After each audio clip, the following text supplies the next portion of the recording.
갈보리 산 위에 십자가 섰으니 주가 고난을 당한 표라. 험한 십자가를 내가 사랑함을 주가 보혈을 흘림이라.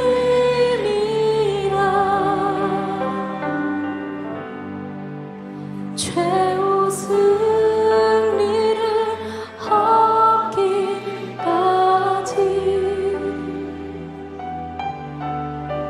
주의 십자가 사랑하리.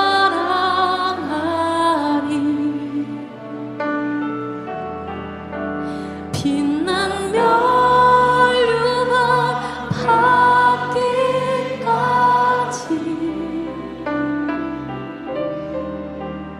험한 십자가 붙들겠네.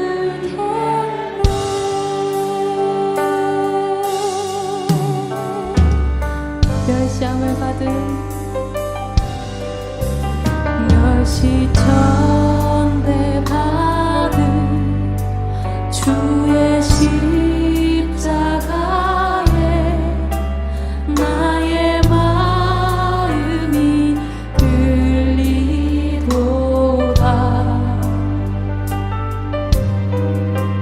귀한 어린 양이 세상 죄를 지고 험한 십자가 지셨고. 다시 한번 고백합시다. 멸시천대 받은 멸시천대 받은 주의 십자가에 나의 마음이 끌리도다.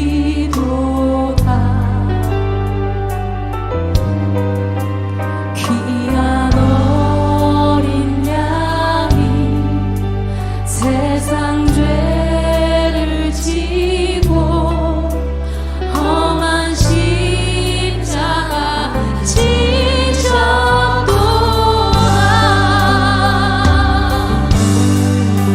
최후 승리를 얻기까지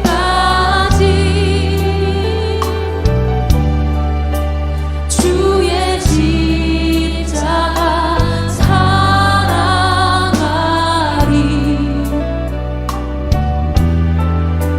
빛난 멸류관 받기까지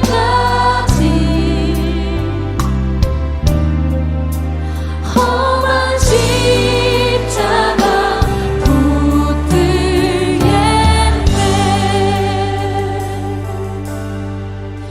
최후 승리를 얻기까지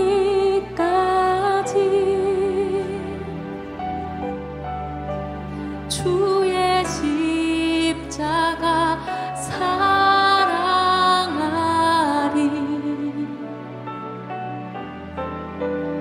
빛난 멸류관 받기까지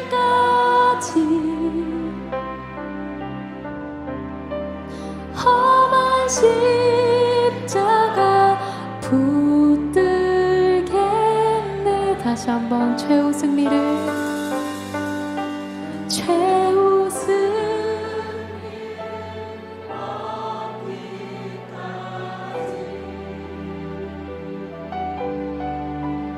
주의 십자가 사랑하리.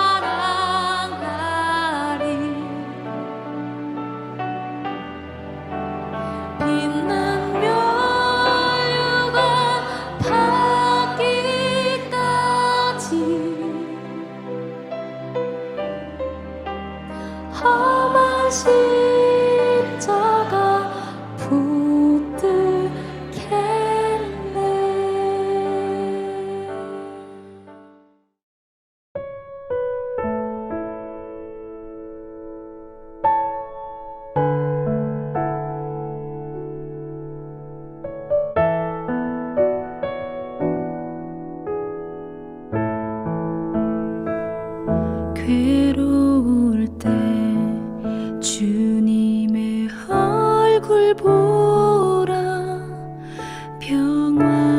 주님 바라보아라.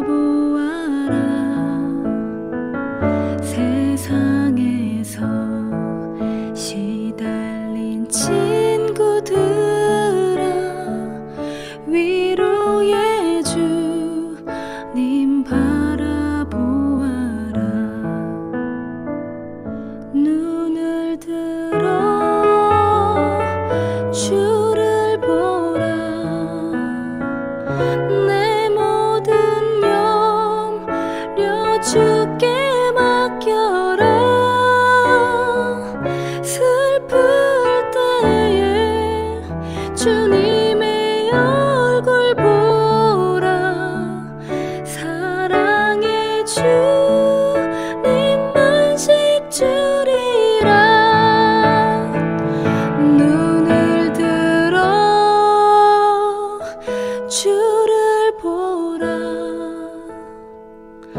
내 모든 염려 주께 맡겨라.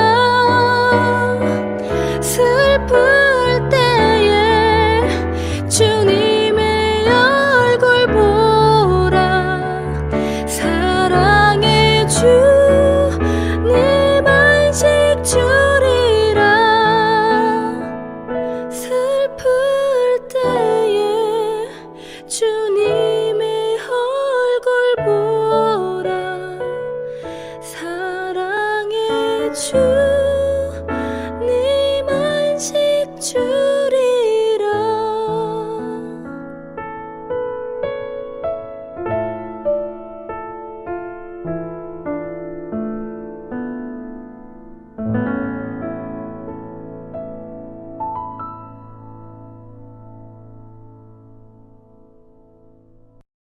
오늘 묵상할 본문은 시편 2편 1절에서 12절입니다. 어찌하여 이방 나라들이 분노하며 민족들이 헛된 일을 꾸미는가? 세상의 군왕들이 나서며 관원들이 서로 꾀하여 여호와와 그의 기름 부음 받은 자들 대적하며 우리가 그들의 맨 것을 끊고 그의 결박을 벗어버리자 하는도다. 하늘에 계신 이가 웃으시며 주께서 그들을 비웃으시리로다. 그때의 분을 바라며 진노하사 그들을 놀라게 하여 이르시기를 내가 나의 왕을 내 거룩한 산 시온에 세웠다 하시리로다. 내가 여호와의 명령을 전하노라. 여호와께서 내게 이르시되 너는 내 아들이라. 오늘 내가 너를 낳았도다. 내게 구하라. 내가 이방 나라를 내 유업으로 주리니 내 소유가 땅끝까지 이르리로다. 내가 철장으로 그들을 깨뜨리며 질그릇같이 부수리라 하시도다. 그런즉 군왕들아 너희는 지혜를 얻으며 세상의 재판관들아 너희는 교훈을 받을지어다. 여호와를 경외함으로 섬기고 떨며 즐거워할지어다. 그의 아들에게 입맞추라. 그렇지 아니하면 진노하심으로 너희가 길에서 망하리니 그의 진노가 급하심이라. 여호와께 피하는 모든 사람은 다 복이 있도다. 아멘. 6월이 되었습니다. 6월 첫 두 주간은 시편 말씀을 묵상하고 셋째 주부터 다시 출애굽기 말씀이 이어지게 됩니다. 시편 말씀을 통해서도 하나님은 어떤 분이시고 우리를 향하신 하나님의 뜻이 무엇인지를 배우고 순종하는 우리 모두가 되기를 원합니다. 시편 2편은 시편 1편과 함께 시편 전체의 서론 또는 서시로 복원합니다. 특히 시편 1편에서 복 있는 사람에 대해서 말씀했는데 이 시편 2편도 복 있는 사람에 대해서 말씀하며 마무리가 됩니다. 그런 의미에서 시편에는 다양한 내용이 담겨있는 시들이 모여있지만 시편 전체의 주제를 하나님과 동행하며 하나님의 말씀을 따라 순종하고 또 고난과 어려움 가운데에도 하나님을 바라보고 하나님을 찬양하는 삶이 진정으로 복된 삶이라는 것을 노래하는 것으로 볼 수 있겠습니다. 오늘 시편 2편은 세 구절씩 네 부분으로 나누어서 볼 수 있습니다. 첫 1절에서 3절은 하나님의 통치를 거부하고 대적하는 이 세상의 군왕과 통치자들에 대해서, 그리고 4절과 6절은 그에 대한 하나님의 반응, 곧 비웃으심과 진노, 그리고 하나님의 왕을 세우심, 그리고 7에서 9절은 그 왕을 통해서 하나님께서 하실 일, 그리고 마지막 10절에서 12절은 다시 그 세상의 군왕과 통치자들에게 주는 경고와 권고의 내용으로 볼 수 있겠습니다. 오늘 본문 시편 2편을 소위 제왕시, 즉 이스라엘의 왕에 관한 시로 다윗 이후에 왕위 즉위식에서 사용된 시로 보고 있습니다. 왜냐하면 사도행전 4장 25, 26절에서 이 시편 2편의 1절, 2절을 인용하면서 이것이 다윗의 입을 통해 성령으로 말씀하신 것이라고 기록하고 있고, 또 이 시편 2편의 내용은 사무엘하 7장에서 하나님께서 다윗에게 주신 그 언약의 내용과 같기 때문입니다.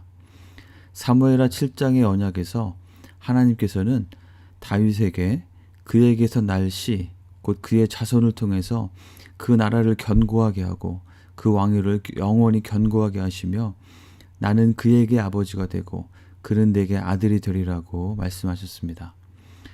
그래서 오늘 본문 6절에서 여호와 하나님께서 시온에 세우시는 나의 왕을 다윗과 그의 대를 이은 왕들을 의미하는 것으로 보는 것입니다.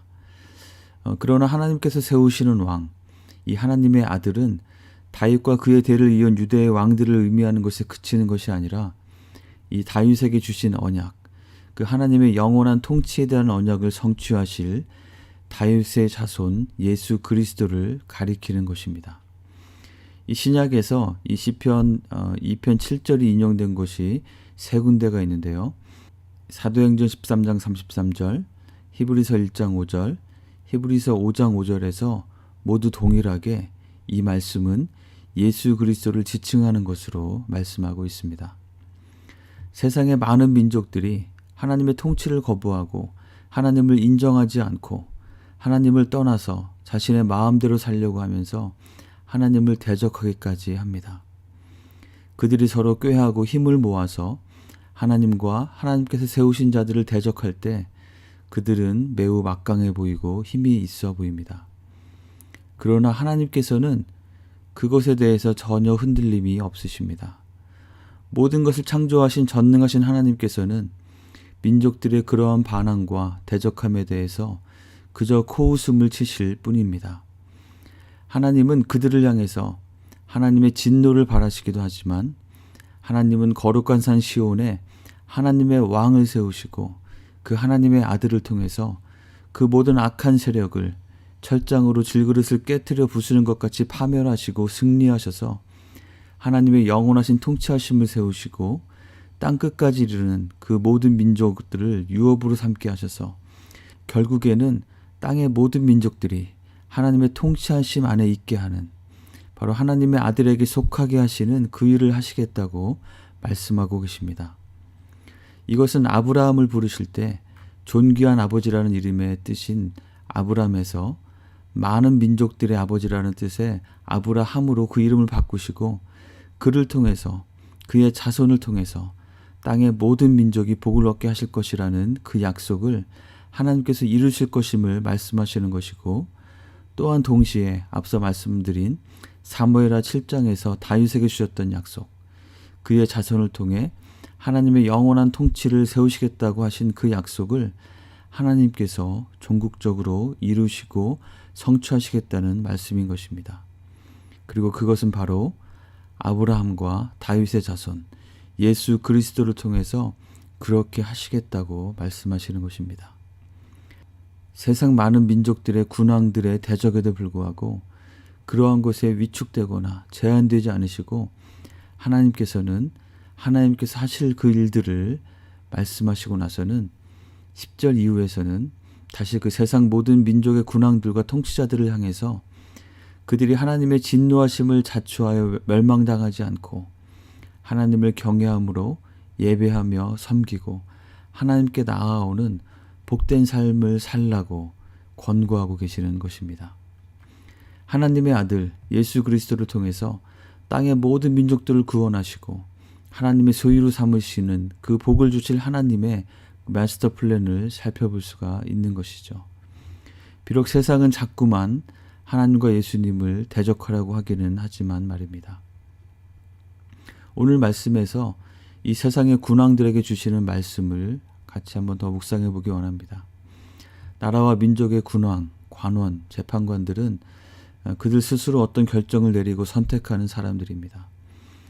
그런 의미에서 우리는 우리의 삶 속에서 무엇을 선택하고 어떤 것을 따를지 결정할 수 있기 때문에 내가 속한 어떤 그룹이나 공동체에서 아니면 최소한 나의 삶에 대한 군왕의 위치에 있다고 볼 수 있겠습니다. 그렇다면 과연 나는 어떤 것을 선택하고 따르는 삶을 살아야 할 것인지 오늘 본문의 말씀을 통해서 귀 기울여서 들어야 하겠습니다. 우선 참된 자유가 무엇인지 착각하지 말아야 하겠습니다. 1절에서 3절에 보면 이 세상의 군왕들은 하나님께 매인 것을 끊어버리고 연결된 것을 벗어버리는 것이 자유를 얻는 것이라고 착각했습니다. 하나님의 말씀 안에 거하고 그 뜻에 순종하는 삶을 매여 있고 결박되어 있는 삶이라고 생각하여 그것에 대해서 분노하며 하나님을 대적하고 하나님의 통치하심을 거부하려 했습니다. 하나님의 말씀을 무시하고 벗어나서 내 마음대로 하는 삶이 참된 자유의 삶일까요? 네, 그렇지 않습니다. 그것은 무질서한 방종일 뿐이며 우리의 삶에 결코 참된 복이 될 수 없습니다. 그리고 또한 아무리 하나님을 인정하지 않고 대적하며 더 나은 어떤 진리나 통치체계를 내 스스로 구축하려고 해도 1절의 말씀처럼 그것은 그저 헛된 일을 꾸미는 것에 불과한 것입니다. 하나님을 무시하고 내가 하나님의 위치에 서려고 할 때 하나님께서 보시기에 그 모든 모습이 얼마나 어리석고 어리석게 보이겠습니까? 참된 자유와 복은 하나님의 통치 안에서 그분과 연결되어 있어서 그 말씀에 따라서 순종하며 살 때 비로소 누릴 수 있는 것입니다. 10절 이하에서 군왕들에게 다시 주시는 지혜의 말씀을 귀 기울여서 우리의 자신의 삶을 우리가 속한 공동체를 그러한 방향으로 선택하며 그렇게 이끌어 가야 하겠습니다. 11절에서는 여호와 하나님을 경외함으로 섬기고 떨며 즐거워하라고 말씀합니다. 이 경외함은 하나님을 창조주 하나님으로 인정할 때 당연하게 따라오게 되는 경외심, 두려움입니다. 하나님께 대해서 당연히 함부로 할 수 없고 또 하나님을 속이거나 나의 원하는 어떤 욕심을 채우기 위해서 이용하는 것을 생각할 수도 없는 것이죠. 그런데 그러한 경외함을 가지고 또한 하나님을 섬기라고 말씀합니다. 섬기다, 아바드, 바로 하나님을 예배하며 섬김의 일을 하라는 것입니다. 그저 두려워하여 멀리 떨어져 있는 것이 아니라 그 하나님께 나아가 예배하며 하나님의 일을 하는 것입니다. 그리고 이 경외함으로 섬기는 것은 떨며 즐거워하는 모습으로 나타납니다. 하나님께 대한 경외함으로 그 앞에 항상 떨림이 있지만 하나님을 사랑하여 예배하고 섬기는 가운데 하나님께서 주시는 즐거움과 기쁨을 누리는 것입니다. 이 떨림과 즐거움, 이 두 가지 감정이 다 동시에 있어야 한다는 것이죠. 여러분은 하나님 앞에 지금 어떠한 모습으로 어떠한 감정 상태로 나아가고 있으신지요? 하나님께 대한 떨림이 있으신가요? 저는 개인적으로 목사가 말씀을 전하는 자로서 늘 하나님의 뜻을 너무 쉽게 단정하여 말하지 않고 더 정확하게 헤아려 전하기 위한 그 긴장감과 떨림이 사라지는 순간 교만과 넘어짐의 길에 들어서게 된다는 어떤 목사님의 말씀을 잊지 않으려고 노력합니다.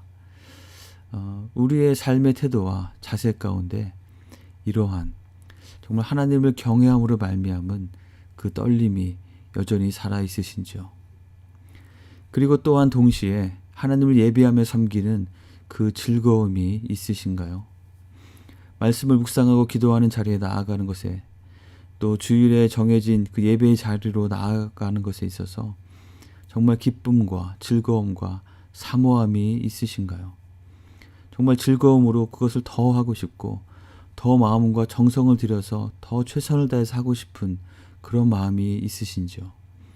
아니면 혹시라도 타성에 젖었거나 아니면 어쩔 수 없이 해야 되니까 하는 그저 최소한의 범위 내에서 하려는 그러한 마음의 자세가 우리에게 있지는 않으신지요?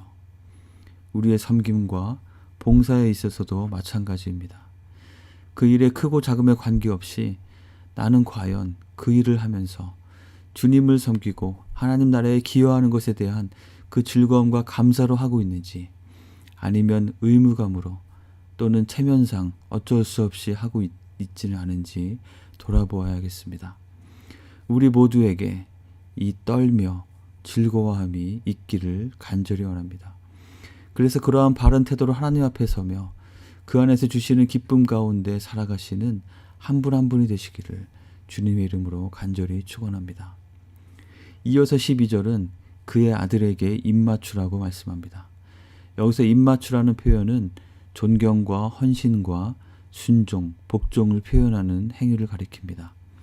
우리의 매일매일의 삶이 예수님께 입맞추는, 주님을 따르며 순종하는 삶이 되시기를 간절히 축원합니다.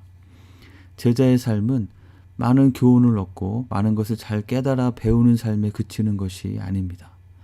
제자의 삶은 그것을 그대로 우리의 삶 가운데 실질적으로 순종하는 삶입니다. 주님의 발 앞에 엎드려서 입맞추며 나의 생각과 나의 욕심을 내려놓고 주 대신 주님의 말씀에 순복하여 구체적으로 순종하는 것입니다. 그리고 또한 12절에서는 여호와께 피하라고 말씀합니다. 하나님 안에 나의 피난처를 삼고 하나님을 의지하며 사는 삶의 모습입니다. 바로 이러한 사람이 복이 있는 사람이라고 말씀하십니다. 하나님의 말씀 가운데 나타난 하나님의 통치하심에 감사함으로 순복하며 따르는 우리가 되길 원합니다.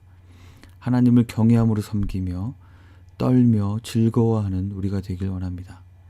매일매일 순간순간마다 예수님께 입맞추며 주님의 뜻에 우리의 삶을 순종하는 그러한 우리가 되기를 원합니다.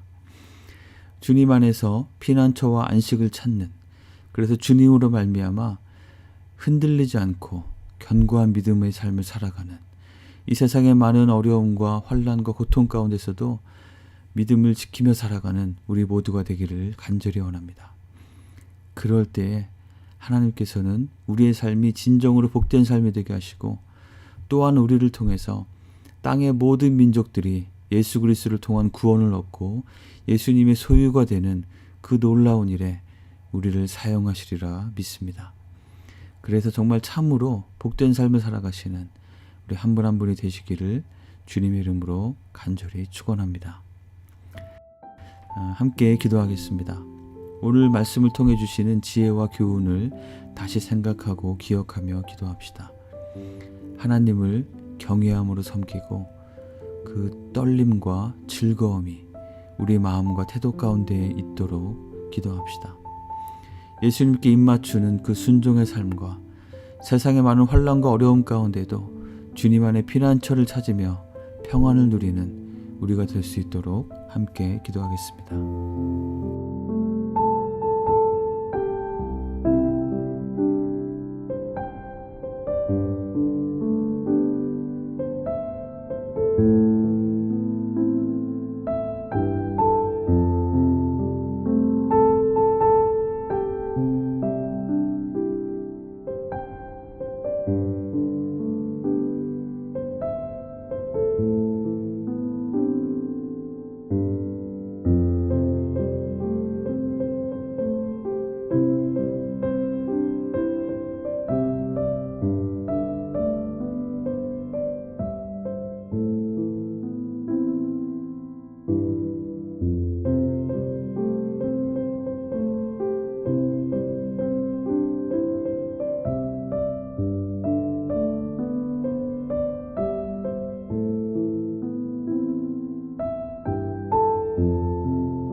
팬데믹 상황을 위해서 기도합시다.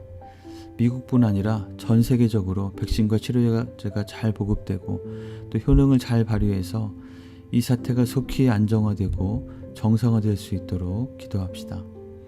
또한 건강으로, 재정적으로, 정서적으로 또 여러 가지 모양으로 고통받는 분들을 위해서 기도하고, 또한 의료진과 여러 당국자들에게 힘과 지혜를 주시도록 함께 기도하겠습니다.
우리 교회 공동체를 위해서 기도합시다. 이번 주일부터 초등부 주일학교 재오픈을 시작합니다. 이를 위한 준비가 구체적으로 잘 될 수 있도록 기도해 주시고 무엇보다도 우리 교회가 정말 차세대를, 자녀들을 말씀으로, 신앙으로 잘 양육하는 그러한 교회가 될 수 있도록 기도합시다. 이를 위해서 더 많은 교사와 봉사자들을 보내주시도록 우리 모두가 이 일에 관심을 갖고 헌신하며 참여하도록 기도해 주시기 바랍니다. 그리고 우리 교우들 가운데 육체의 질병으로 여러 가지 연약함으로 고통받고 있는 분들 기억하면서 하나님의 은혜를 구하며 함께 기도하겠습니다.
주님 가르쳐 주신 기도를 함께 드리겠습니다. 하늘에 계신 우리 아버지여, 이름이 거룩히 여김을 받으시오며 나라가 임하시오며 뜻이 하늘에서 이루어진 것 같이 땅에서도 이루어지이다. 오늘 우리에게 일용할 양식을 주시옵고 우리가 우리에게 죄 지은 자를 사하여 준 것 같이 우리의 죄를 사하여 주시옵고 우리를 시험에 들게 하지 마시옵고 다만 악에서 구하시옵소서. 나라와 권세와 영광이 아버지께 영원히 있사옵나이다. 아멘.